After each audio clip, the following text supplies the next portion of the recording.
데살로니가 전서 4장 소개합니다. 그러므로 형제들아 우리가 끝으로 주 예수 안에서 너희에게 구하고 권면하노니 너희가 마땅히 어떻게 행하며 하나님을 기쁘시게 할 수 있는지를 우리에게 배웠으니 곧 너희가 행하는 바라. 더욱 많이 힘쓰라. 종말론의 이제 아주 중요한 핵심 내용들을 4장, 5장에 걸쳐서 성경적 종말론은 어떠해야 되는지를 소개합니다. 특별히 이제 4장 후반부에서 죽은 자에 대한 문제, 그다음에 5장에 가서 예수님의 재림의 때 이런 아주 중요한 종말론의 내용들을 다루기에 앞서서 4장은 종말론 전체의 그러한 그 핵심이 되는 종말을 살아가는 성도들의 삶의 핵심적 내용을 총체적으로 먼저 정리를 해 줍니다. 마땅히 어떻게 행하며 하나님을 기쁘시게 할 수 있는지 이렇게 해서 성도들이 과연 이러한 그 사이비적 종말론처럼 또 극단적 종말론처럼 시한부 종말론주의자들처럼 임박한 종말만 이렇게 강조하면서 생활을 등한시하는 이제 이러한 생활을 파괴하는 이런 것이 옳은 것인가? 또 오늘날 현대의 또 이러한 현세적인 삶만 강조하면서 내세의 이러한 그 삶을 무시하는 현재의 이러한 또 잘 먹고 잘 사는 기복주의만을 강조하는 또 이러한 부분들이 과연 옳은 것인가? 이제 이런 부분들의 양극단을 조심하면서 우리가 종말을 살아가는 성도들은 또 자신의 삶의 개인적 그 종말을 향해서 또 우리가 죽음을 향해서 갑니다. 또 우주적인 심판의 이런 최후 심판의 종말을 향해서 가기도 하고요. 그럴 때에 이러한 종말을 향해 살아가는 또 죽음을 향해 살아가는 우리 성도들은 어떻게 행해야 하는가? 예, 하나님을 기쁘시게 하는 그러한 그 삶은 어떠한 것인가? 우리가 배웠으니 이러한 그 배움은 신비 체험이라든가 환상이라든가 이런 것이 아니라 성경을 통해서 이게 배운다. 또 하나님의 기쁘신 뜻, 또 하나님의 뜻, 또 그다음 구절에 무슨 명령 이런 표현들을 통해서 계속적으로 종말론적인 이러한 바른 건강한 성도들의 삶은 하나님의 뜻을 통해서 하나님이 기뻐하시는 그 내용을 우리에게 가르쳐 주신 그 명령을 통하여 우리가 계속해서 배워가는 것이라는 겁니다. 로마서 12장에도 하나님의 선하시고 기뻐하시는 뜻이 무엇인지를 잘 살피고 배워라. 그러면서 본격적으로 성도들의 성화의 삶을 소개하는 것을 봅니다. 그리고 십계명을 소개하고 그 십계명을 따라서 하나님 앞에 순종하고 살아가는 것이 하나님의 기뻐하시는 뜻이다. 이렇게 소개를 하는데요. 역시 여기서도 어 데살로니가에서도 종말과 관련해서 성도들의 건강한 거룩한 삶이란 신비 체험이라든가 방언이라든가 은사 체험이라든가 이런 신비주의에 이렇게 치우치는 것도 아니요. 또 기복주의와 또 이러한 세속주의적인 또 이러한 사회정의와 인권과 이러한 특정한 또 정치 이념에 빠져서 또 이렇게 살아가는 것도 아니요. 십계명을 중심으로 해서 하나님의 명령을 우리가 잘 이해하고 배우고 그 하나님의 말씀을 순종하면서 살아가는 것이 바로 거룩한 성화의 삶이요 또 종말론적인 거룩한 성도들의 삶의 모습이다라고 이렇게 동일하게 성화와 같은 그 내용을 동일하게 또 데살로니가 전서에서도 결론을 내립니다. 하나님의 기뻐하시는 뜻, 하나님의 뜻. 그다음에 2절에도 우리가 주 예수로 말미암아 너희에게 무슨 명령으로 준 것을 너희가 아느니라. 하나님의 뜻은 이것이니 너희의 거룩함이라. 이렇게 하나님의 명령을 우리가 어떻게 배웠는지를 잘 알지 않느냐? 하나님의 명령을 잘 기억해라. 그것이 바로 하나님의 뜻이다. 또 하나님이 기뻐하시는 그러한 그 계시의 내용으로서 우리에게 주신 바로 그 내용이다. 바로 그것은 성경이고 또 그 성경의 생활과 관련해서 성화와 관련해서 가장 중요한 바로 삶의 규범이라고 하는 우리 장로교에서는 늘 율법의 삶 사용이라고 하는 성화의 이러한 그 원리 아래에서 성경을 성화의 규범으로 삼는 이런 아주 중요한 율법의 삼용법에 독특한 우리 장로교에 있다 이해가 있다라고 말씀을 드렸죠. 이 종말론의 생활과 관련해서도 바로 이러한 십계명을 중심으로 한 성도들의 거룩한 성도의 삶을 가장 중요한 종말론적 삶의 태도로 이렇게 가르치는 것을 보게 됩니다. 그래서 그 거룩함이란 무엇인가? 바로 십계명을 이제 구체적으로 또 설명해 가는 것입니다. 그중에서 이제 몇 가지 특별히 칠 계명과 관련해서 간음하지 말라와 관련해서와 또 어 8계명과 관련해서 도적질하지 말라, 이웃을 해치거나 형제의 재산을 해치지 말라, 도둑질하지 말라라고 하는 이 7계명, 8계명이 아주 중요한 어떤 내용으로 샘플로 예를 들어 소개합니다.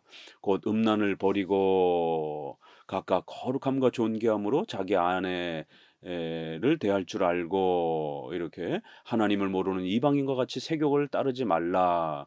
이렇게 종말론적인 성도들의 거룩한 삶이란 바로 십계명을 실천하는 그러한 삶이다라고 이렇게 추천하면서 극단적인 시한부 종말론처럼 이렇게 휴거, 재림 이런 거에 이렇게 매달려서도 안 되고 또 내세를 무시하고 현세적인 그런 세속화적인 국가와 그런 정치 이념에 함몰되어서도 안 되고 십계명을 열심히 실천하는 그러한 삶이 거룩한 삶이다. 이러면서 십계명을 어떻게 실천해 가야 되는 것인가? 특별히 칠계명과 관련해서는 어 간음을 버리고 음란함을 버리고 오직 부부의 이러한 거룩한 사랑과 또 연합을 잘 지켜가는 이러한 칠계명을 실천해가는 그러한 삶을 살아내야 된다라고 소개합니다.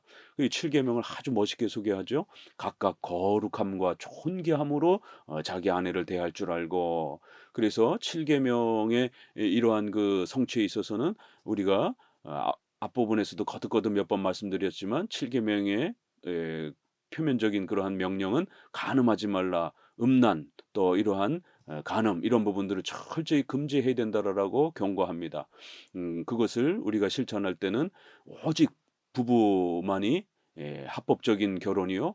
부부의 이러한 연합만이 하나님이 기뻐하시는 이러한 결혼의 연합이라고 하는 우리 십계명의 근원적 원칙을 꼭 기억하셔야 됩니다. 그렇기 때문에 부부로서 맺어지기 전 그러한 연애 단계라든가 또 결혼을 약속한 단계라 할지라도 절대로 성혼 선포가 되기 전에는 우리 기독교 청년들은 혼전 이러한 그 순결을 지켜야 됩니다. 결혼을 약속한 사이라 할지라도 혼전 성혼 선포가 되기 전 동거가 되게 되면 결국 칠명을 깨트리는 것이게 됩니다. 하루를 남겨놓고 이틀을 남겨놓고라도 결국 결혼 전 동거가 되어지고 성적 연합이 되어지게 되면 칠계명을 깨트리는 것입니다. 그렇기 때문에 성혼 선포, 결혼식을 통해서 성혼 선포가 되고 난 이후에 성적인 부부의 연합이 이루어져야 되고 그리고 그 부부의 순결을 평생토록 또 일부일처로서 그렇게 지켜가는 것입니다. 이것이 바로 거룩함과 존귀함으로 자기 아내를 취하는 또 자기 남편을 취하는 이러한 칠계명의 하나님의 거룩한 성취라는 것입니다. 그래서 청년들은 혼전 순결을 철저히 지켜야 됩니다. 또 부부는 순결함을 잘 지켜가야 됩니다. 그리고 또 부부로서 성에 대한 이런 그 소중함과 아름다움들을 또 부지런히 또 배우고 성취해 가야 됩니다.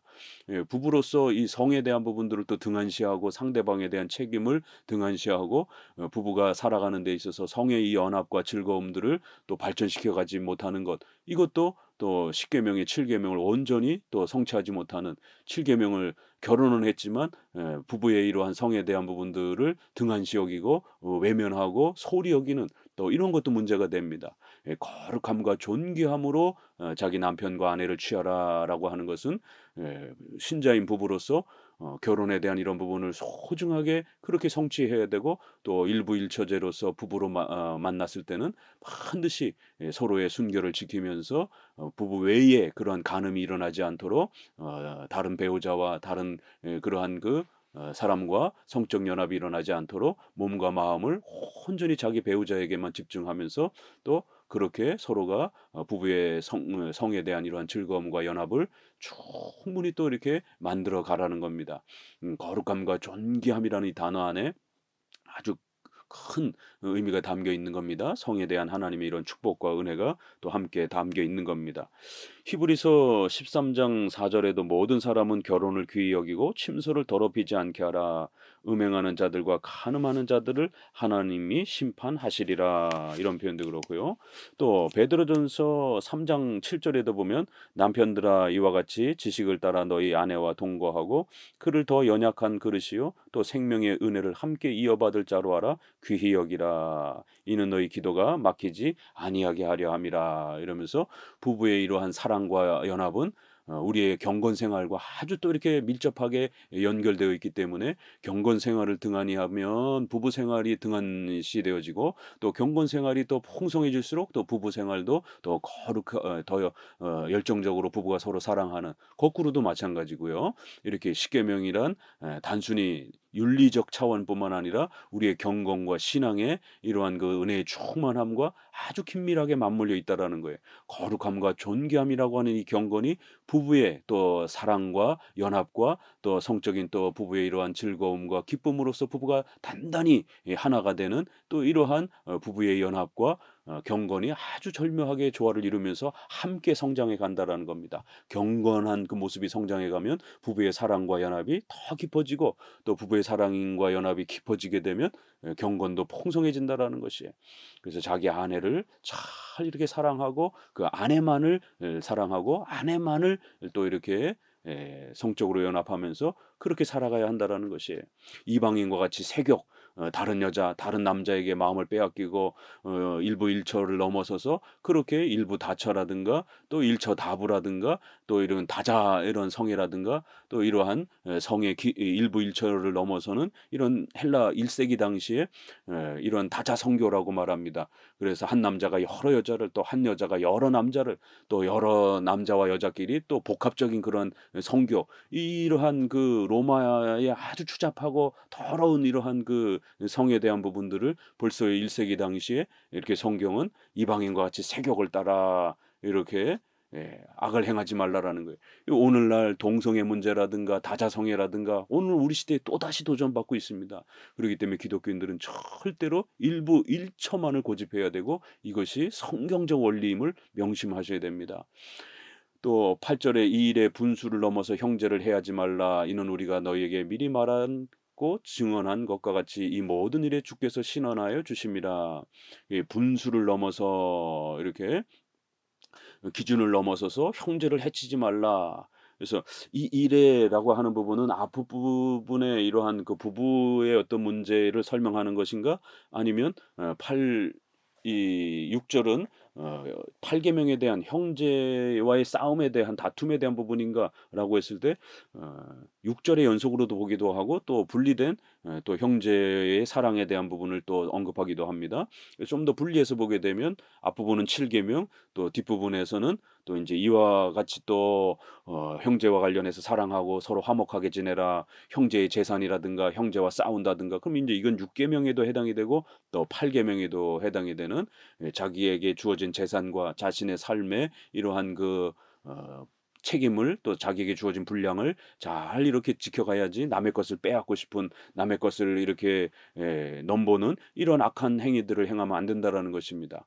이렇게 종말을 살아가는 우리 성도들에게 있어서는 십계명을 따라서 하나님 앞에 이러한 십계명 윤리를 잘 실천해 가는 게 중요한 것이지 무슨 재림이 마치 내일 올 것처럼 막 그렇게 두려움과 공포 속에서 휴거 준비해야 된다라고 생활을 다 내팽개치고 이래도 안 되고 또 내세는 없는 것처럼 또 세속적인 그러한 그 욕망이 있어서 귀복주의와 또 특정한 국가의 이러한 그 이념에 빠져서 국가를 이렇게 만들려고 하는데 너무 지나치게 현실 국가를 완성하려고 하는 또 이러한 사회 정의에 너무 집착해서도 안 된다라는 겁니다. 우리 성도들에게 있어서는 성화의 거룩함이란 종말론적인 거룩함이란 십계명을 성취하는 것임을 명심하셔야 됩니다.